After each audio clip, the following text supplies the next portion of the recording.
नमस्ते बच्चों, मैं भारती कुमारी आप लोग का संस्कृत यात्रा चैनल में स्वागत करती हूँ। मैं आप लोगों को आज संस्कृत में रुचिरा भाग 2 पढ़ाने जा रही हूँ, जो कि क्लास 7th के लिए है। इसका प्रथम पाठ है सुभाषितानि। जैसा कि नाम से ही पता चल रहा है कि सुभाषितानि, सुभाषितानि का अर्थ है कि सुंदर वचन, मधुर वचन। तो इसका सबसे पहला श्लोक है क्या? पृथिव्यां त्रीणि रत्नानि जलमन्नं सुभाषितम् मूढः पाषाणखण्डेषु रत्न संज्ञा विधीयते।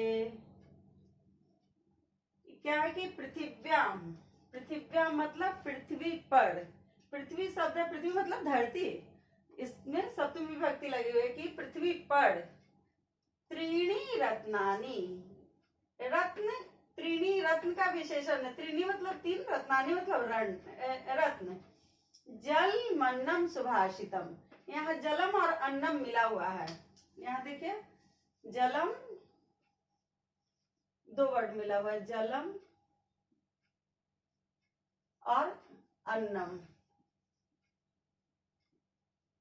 अन्नम और सुभाषितम।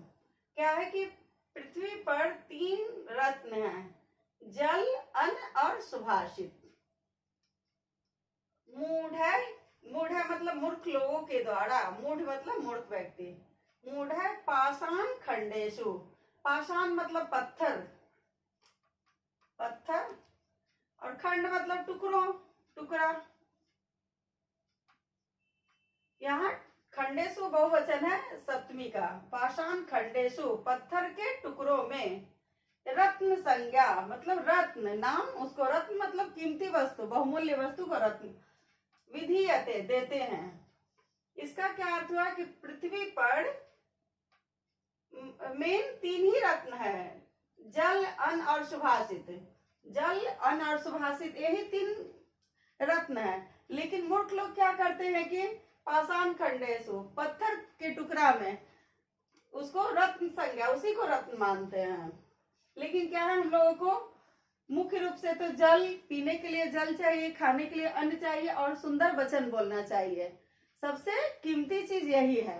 अगर हमारे पास खाना नहीं होगा, पानी पीने के लिए नहीं होगा, तो हम लोग कैसे जी सकते हैं?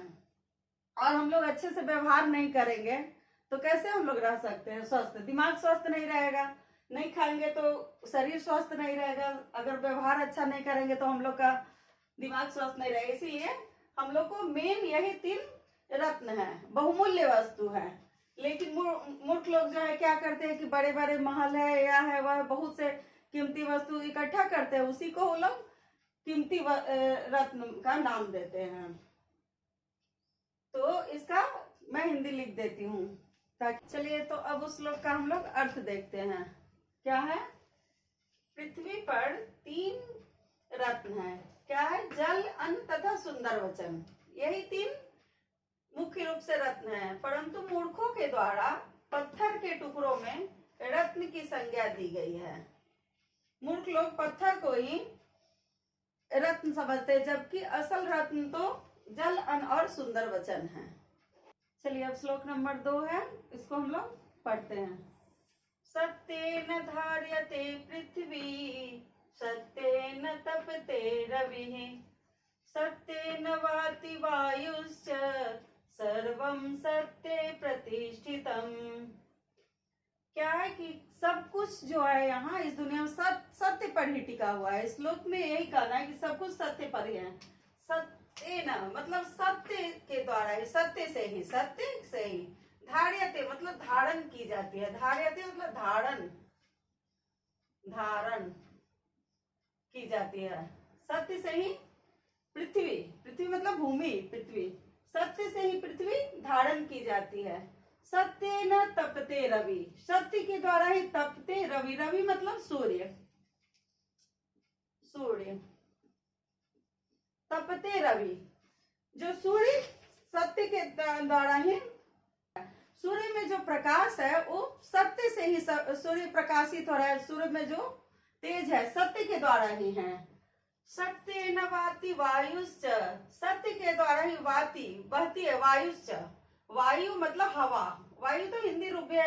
आप लोग अगर श्लोक को स्थिर से पढ़ेंगे बाबू तो देख लेंगे कि कोई कोई शब्द जो है हिंदी का ही शब्द मिलता जुलता वैसा ही रहता है, आप लोग समझ जाएंगे। वायु मतलब हवा, तो क्या है, सत्य के द्वारा ही हवा वायु बहती है, वाती मतलब बहना। सर्वम सत्येन प्रतिष्ठितम, इस प्रतिष्ठित मतलब स्थित,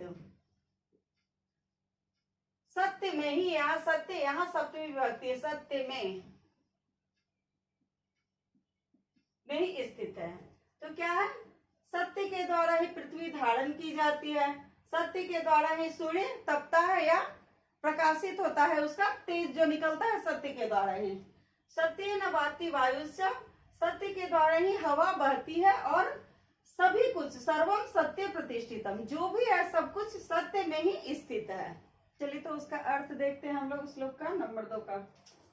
सत्य से ही पृथ्वी धारण करती है, सत्य से ही सूर्य तपता है, सत्य से ही वायु बहती है, अतः सब कुछ सत्य में ही स्थित है।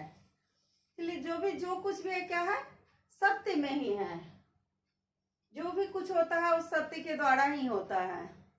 चलिए श्लोक नंबर 3 को देखते हैं। दाने तपसी शौर्ये च विज्ञाने विनये नये, विस्मयो नहि कर्तव्यो बहुरत्ना वसुंधरा। क्या है कि यहाँ देखिए सब में सप्तमी विभक्ति लगे है।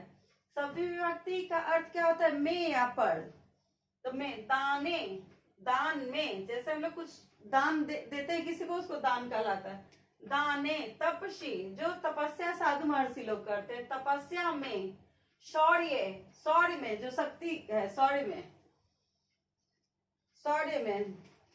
विज्ञाने, विज्ञान में, विज्ञान ज्ञान, विज्ञान जो उच्च कोटि का ज्ञान को हम लोग विज्ञान कहते हैं, विज्ञान में। विनय, विनम्रता में, दया विनम्रता, विनय मतलब नए, नए मतलब न्याय। देखिए यहाँ नए से आप लोग हो सकता है नहीं समझेंगे, न्याय में, न्याय में। विस्मयो, विस्मय मतलब आश्चर्यचकित, नहीं कर्तव्यो, नहीं कर्तव्यो करना चाहिए। जैसे अगर हम किसी को दान देते हैं, कोई तपस्या करता है, हमारे पास बहुत शक्तिशाली शौर्य है, विज्ञान, हम बहुत ज्ञानी है, या बहुत हम विनम्र है, उदार है, या हम बहुत न्याय जानने वाले हैं, उसमें हम लोग को विस्मय नहीं कर्तव्य, उसमें हम लोग को आश्चर्य नहीं करना चाहिए, क्योंकि बहुरत्ना, बहुत रत्न वाली, वसुंधरा, वसुंधरा मतलब पृथ्वी, पृथ्वी क्या है, बहुरत्ना है, बहुत से रत्न वाली, इसके पास अनेक अनेक इतने कीमती रत्न और वस्तु हैं। इसीलिए इन सब छोटी छोटी चीजों में हम लोग को आश्चर्य नहीं करना चाहिए, देखना चाहिए कि पृथ्वी पर और क्या क्या बहुत से कीमती वस्तु हैं। चलिए तो उसका अर्थ देखते हैं। दान में, तपस्या में, बल में, विज्ञान में, विनम्रता में तथा नीति में आश्चर्य नहीं करना चाहिए, क्योंकि पृथ्वी अनेक रत्नों वाली है, क्योंकि पृथ्वी पर अनेक अद्भुत वस्तुएं हैं, इसलिए इन सब छोटी छोटी इतना ही बात पर हम लोग को आश्चर्य नहीं करना चाहिए। श्लोक नंबर 4 को हम लोग पढ़ते हैं। सद्भिरेव सहासीत सद्भिः कुर्वित संगतिम, सद्भिर्विवादं मैत्रीं च नासद्भिः किंचिदाचरेत्। क्या इस श्लोक में हम लोग को बताया गया कि हम लोग को जो कुछ भी करना चाहिए सज्जन, अच्छे पुरुष के साथ ही करना चाहिए, दुर्जन लोग के साथ हम लोग को कुछ नहीं, मित्रता दोस्ती झगड़ा भी नहीं करना चाहिए। यहाँ तक कि देखिए सद्भि रेव, सद्भि एव, यहाँ है सद्भि मिला हुआ संधि हो गया है, यहाँ है क्या, सद्भि एव, संधि होकर बन गया सद्भि रेव। सद्भि मतलब सज्जनों के साथ, सद्भि मतलब सज्जन, सद्भि तृतीया का बहुवचन है, सद्भि सज्जनों के साथ, इसका अर्थ होगा के साथ। एव मतलब ही, सहासीत, यहाँ भी है सह और आसीत, सह और आसीत,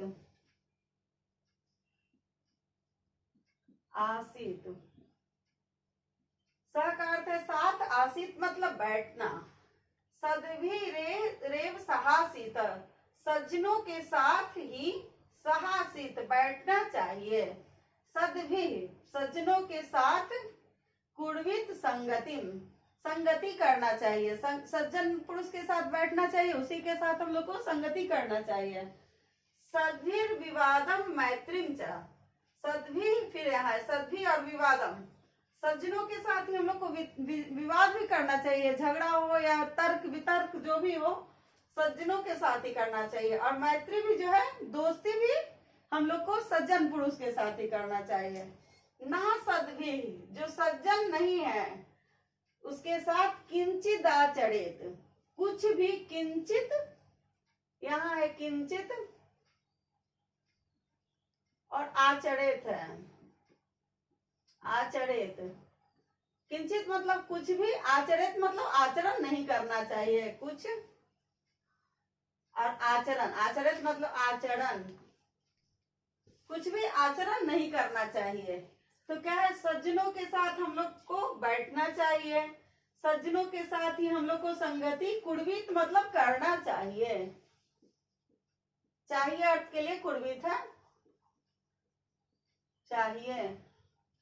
सद्भिर विवादम मैत्री च, सज्जनों के साथ ही हम लोग को विवाद भी करना चाहिए और मैत्री दोस्ती भी करना चाहिए, तो सज्जन के साथ ही। ना सद्भि किंचित आचरित, जो सज्जन नहीं है उसके साथ हम लोग को कुछ भी नहीं करना चाहिए।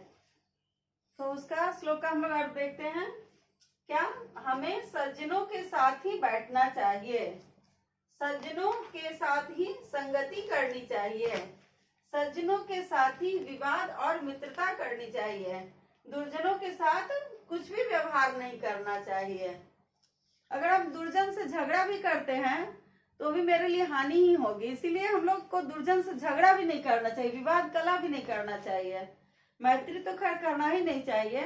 हम लोग को हमेशा सत्पुरुष सज्जन के साथ, अच्छे अच्छे लोगों के साथ रहना चाहिए, उन्हीं के साथ बैठना चाहिए, उन्हीं के साथ दोस्ती करना चाहिए। ठीक, चलिए श्लोक नंबर 5 को देखिए आप लोग। धन धान्य प्रयोगेषु विद्याया संग्रहेषु च, आहारे व्यवहारे च त्यक्त लज्जः सुखी भवेत्। क्या है, धन धान्य प्रयोगेषु, यहाँ धन, धन मतलब धन, पैसा रुपया जो धन होता है हमारे पास, धान्य मतलब अनाज पानी जो भी हमारा है, अनाज खेती गृहस्थी का जो अनाज पानी जो भी होता है, प्रयोगेषु मतलब उसका उपयोग में, जो हम उसका प्रयोग मतलब उपयोग, योग।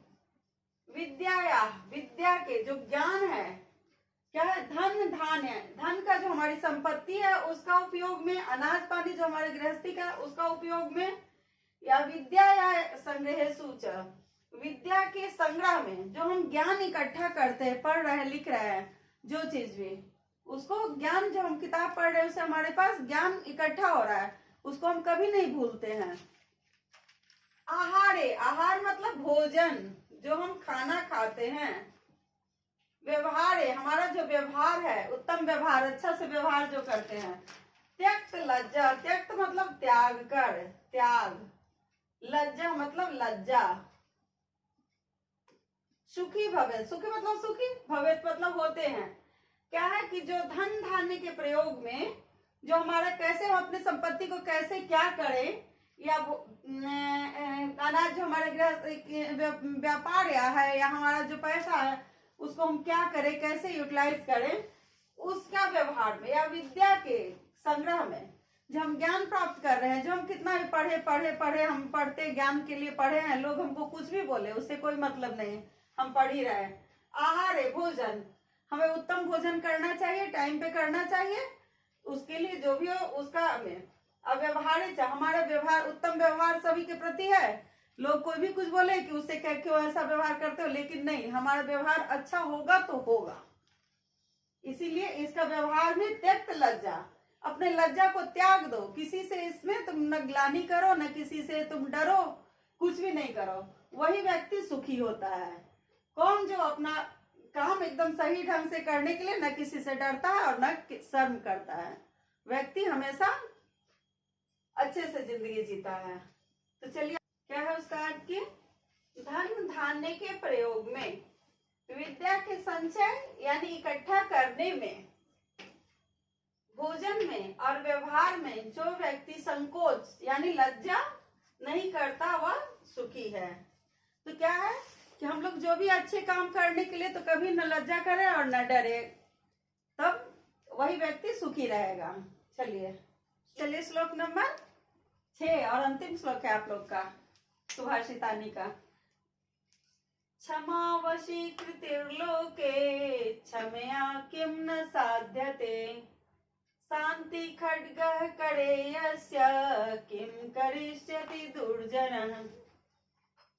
इस श्लोक में शांति को सबसे बड़ा बताया गया है कि शांति के द्वारा, क्षमा के द्वारा हम कुछ भी कर सकते हैं। तो क्या है, क्षमा वशीकृतिर लोके। लोके मतलब लोक में, लोके का अर्थ क्या है, लोक में, इस दुनिया में, लोक में। क्षमा, क्षमा करना, वशीकृते, जो हम क्षमावान व्यक्ति है, क्या है कि लोक में उसके लिए कुछ भी दुर्लभ नहीं है। क्षमया किम न साध्यते, वशीकृति लोके मतलब लोक में, दुनिया में क्या है, क्षमा। जब हम क्षमा करते तो वशीकृति, वशीकरण, किसी को वश में करने का क्या सबसे बड़ा है क्षमा। जो क्षमा के द्वारा हम किसी को अपने वश में करते हैं, कैसे वशीकरण है। हम किसी को क्षमा करते, वो आदमी हमारे ऊपर हमसे श्रद्धा करता है, हमेशा बार बार उससे हम अच्छे से आचरण करते थे, क्या करता हो, हमको इज्जत करता है। तो क्या है, किसी को वश में करने के लिए, वशीकृति, किसी को वश में करने के लिए इस लोक में क्षमा वशीकरण है। क्षमया, यहाँ तृतीया विभक्ति है, क्षमा के द्वारा, किम न साध्यते, क्या नहीं हो सकता है, कौन सा काम है जो क्षमा के द्वारा हम नहीं कर सकते हैं। शांति खड्गा, खड मतलब तलवार, शांति, शांति रूपी खड्ग मतलब तलवार, कड़े, कड़े मतलब हाथ में, कर मतलब हाथ होता है, कड़े सप्तमी विभक्ति है, कड़े मतलब हाथ में, यस्य मतलब जिसके, किम करिष्यति दुर्जना, किम मतलब क्या, करिष्यति करेंगे, दुर्जना, दुर्जन व्यक्ति उसको कुछ नहीं बिगाड़ सकते जो क्षमावान है। शांति खड्ग मतलब शांति रूपी खड्ग, तलवार है, जो व्यक्ति एकदम सौम्य रहता है उसका क्या है, दुर्जन कभी कुछ नहीं बिगाड़ सकते हैं। इसलिए हम लोग को हरदम क्षमाशील होना चाहिए और शांत रहना चाहिए। तो हम लोग कोई भी काम करेंगे तो ढंग से होगा, और अगला कोई कितना भी हमारा दुश्मन होगा, हमारा कुछ भी नहीं बिगाड़ सकता है। तो इसका अर्थ हम लोग देखते हैं। इस संसार में क्षमा सबसे बड़ा वशीकरण है। क्षमा के द्वारा क्या नहीं साधा जा सकता है, कि क्षमा के द्वारा हम सब कुछ कर सकते हैं। जिस व्यक्ति के हाथ में शांति रूपी तलवार है, दुर्जन उसका कुछ नहीं बिगाड़ सकता है। तो क्या है कि हम किसी को क्षमा करें तो हमारे किसी को वश में करने के लिए क्षमा सबसे बड़ा हथियार है। किसी को वश में हम शांत रहें, शांति रहे, इससे सब कुछ हो सकता है। क्षमा के द्वारा सब कुछ हो सकता है। तो क्या ये हम लोग का सुभाषितानी का अंतिम श्लोक था। इस आज का वीडियो यहीं समाप्त करती हूँ, और अगले वीडियो में इसका हम लोग प्रश्न जो भी है और उसका उत्तर एक वीडियो में मैं डालूंगी। चलिए, धन्यवाद।